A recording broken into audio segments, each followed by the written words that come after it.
How do you grow the trillion-dollar military-industrial complex that Eisenhower warned about into a $2 or $3 trillion program? You got to have a bigger enemy out there.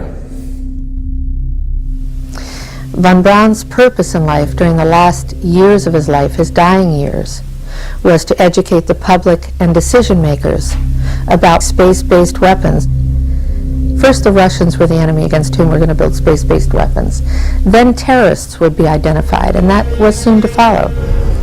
In 1977, I was at a meeting in Fairchild Industries, and in that room were a lot of charts on the walls with enemies, identified enemies, names that people had never heard of, names like Saddam Hussein and Gaddafi. But we were talking then about terrorists, the potential terrorists. No one had ever talked about this before. And they continued the conversation about how they were going to antagonize these enemies, and that at some point there was going to be a war in the Gulf. According to these theorists, after the military-industrial complex had its war against terrorism, the next enemy that Dr. von Braun identified on Earth would be third-world country fanatics. But with no more enemies left, the people would soon be taught to look to space. The next enemy was asteroids. Now at this point, he kind of chuckled the first time he said it. Asteroids, against asteroids, we're going to build space-based weapons. So it was funny then.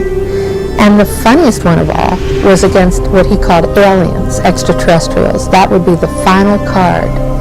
And over and over and over, during the 4 years that I knew him and was giving his speeches for him, he would bring up that last card, and remember, Carol, all of it is a lie.